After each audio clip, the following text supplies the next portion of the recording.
मेरे प्यारे सज्जनों, सारा संसार मोह अज्ञान की नींद में सो रहा है और संसार की रचना में आसक्त होकर के अपना जीवन व्यर्थ खो रहा है।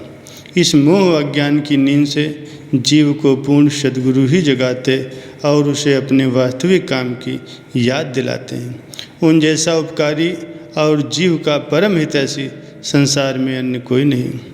संतों के वचन हैं, महामोह की नींद में सोवत सब संसार, दया जगी गुरु दया सु ज्ञान भानु ज्यार। संत सहजो भाई जी कहते हैं कि सारा संसार ही मोह अज्ञान की नींद में सो रहा है। सद्गुरु की दया से दयाबाई इस अज्ञान की नींद से जाग गई और सद्गुरु ज्ञान के भानु जिन्होंने मेरे हृदय में ज्ञान का प्रकाश कर दिया।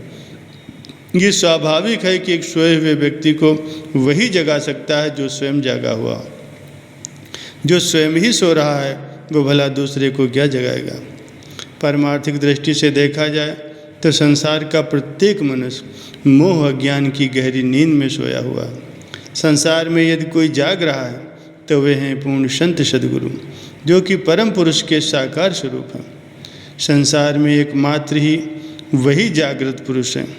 इस तथ्य की पुष्टि करते हुए महापुरुष श्री गुरु अमरदास जी महाराज जी फरमाते हैं, एको सतगुरु जागता होर जग सोता मोह प्यास।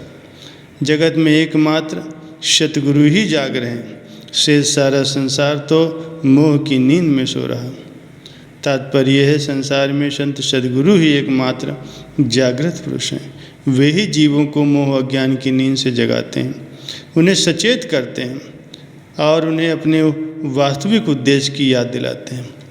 वे अपने कल्याणकारी वचनों के द्वारा जीवों को समझाते हैं कि इस मोह अज्ञान की नींद को त्यागो और अपने वास्तविक काम में लग जाओ, जिसके लिए ये दुर्लभ और श्रेष्ठ मानुष जन्म प्राप्त हुआ है।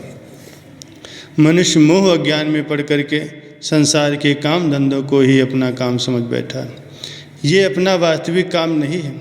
मनुष्य का अपना वास्तविक काम क्या है, इस ओर ध्यान दिलाने के लिए महापुरुष तेग बहादुर जी महाराज जी फरमाते हैं, राम सिमर यह तेरे काज है।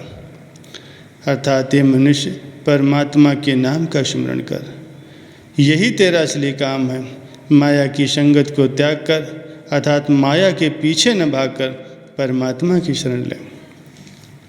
महापुरुष मनुष्य को मोह अज्ञान की नींद से जगाते हैं, उसे सचेत करते हुए फरमाते हैं कि मनुष्य जीवन के इस वास्तविक काम को भूलकर उन धन पदार्थों तथा प्राणियों के पीछे क्यों भाग रहे हो। क्या उनसे तुम्हें बहुत नेह है, जिन्होंने तुम्हारा साथ कभी नहीं निभाना, तुम्हारे किसी काम नहीं आना। उनके साथ अपने मन चित्त का संबंध क्यों जोड़ रहे हो। उसके साथ नेह क्यों नहीं बढ़ाते जो तुम्हारा सदैव सदैव साथ निभाएगा और तुम्हारी हर प्रकार से सुरक्षा करेगा, जो लोक परलोक का सच्चा संगी साथी है। महापुरुष गुरु तेग बहादुर जी महाराज जी मन के माध्यम से जीवों को मोह अज्ञान की नींद से जगाते हैं, सचेत करते हैं कि ये मन जाग जा, मोह की नींद में क्यों सो रहा। जो शरीर जीव के साथ पैदा होता है वो भी अंत में साथ नहीं जाता। देख, माता पिता पुत्र और संबंधी जिनके साथ मनुष्य संपूर्ण आयु स्नेह करता है, जीवात्मा के शरीर से अलग होते ही वे इस शरीर को अग्नि में डाल देते हैं। इसीलिए इस जगत को स्वप्नवत समझो। यहाँ का समस्त व्यवहार जीवन चेतना तक ही सीमित है। अतः परमात्मा के गुण गा लो, यही लोक परलोक का सच्चा संगी साथी है। संत महापुरुष सद्गुरु चूँकि जीवों के कल्याण के लिए इस धराधाम पर अवतरित होते हैं, अतः जीवों को मोह अज्ञान की नींद में सोते और अपना जन्म नष्ट करते देखकर इन्हें बहुत दुख होता। महापुरुष अपनी वाणी में फरमाते हैं, बहुत धनमाल इकट्ठा किया, अंत में कुछ साथ न गया, ये धन दौलत आखिर साथ न जानी है। बहुत परिवार बनाया, मोह के बंधन में फंसा, आखिर किसी ने भी नहीं निभानी है।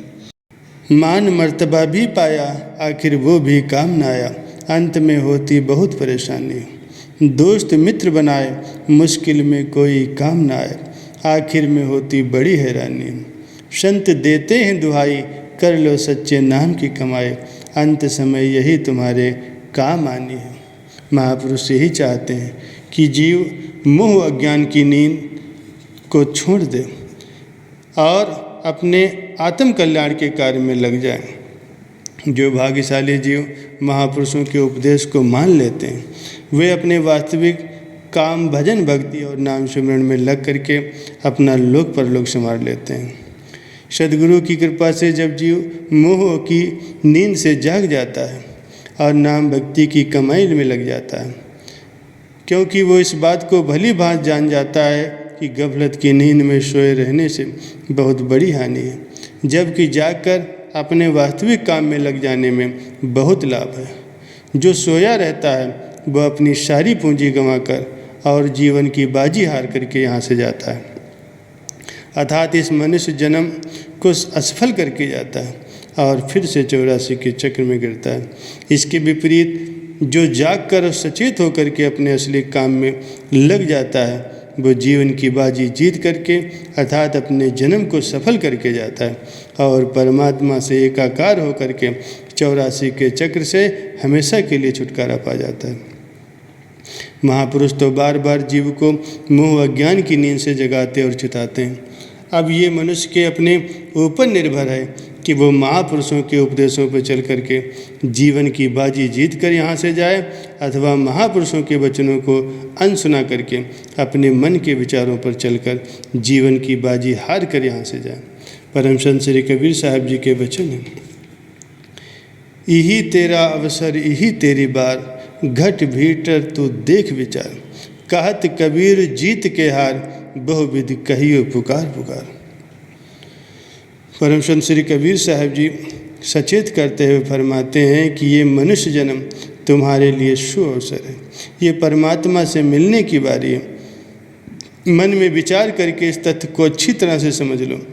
हमने जो तुम्हें पुकार पुकार कर बहुत प्रकार से समझाया है, अब तुम सचेत होकर के भजन सिमरन करके अपने जीवन की बाजी जीतो, अथवा इसे मात्र संसार के काम धंधों और खाने पीने आदि में ही व्यतीत करके अपने जीवन की बाजी हार जाओ।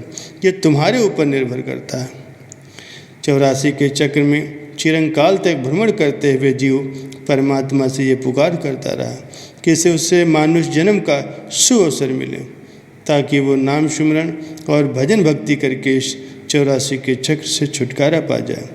परमात्मा की अहेतुकी कृपा से जब ये अवसर मिल गया है तो फिर मनुष्य को गफलत नहीं करनी चाहिए, अपितु सचेत होकर के अपने असली काम में लग जाना चाहिए। जैसा कि महापुरुषों ने फरमाया है, जन्म जन्म भटकत रहो, जय अवसर के हेत, शुभ अवसर ते पाइयो, हरदम रहो सुचेत। अतः महापुरुषों के वचनों को हृदय में धारण कर मोह अज्ञान की नींद को त्यागना है, पूर्ण सद्गुरु की शरण लेकर के भक्ति के नियमों को अपना करके अपना लोक परलोक संवारना है और मनुष्य जन्म सफल करना है। इसी में जीवात्मा का कल्याण है।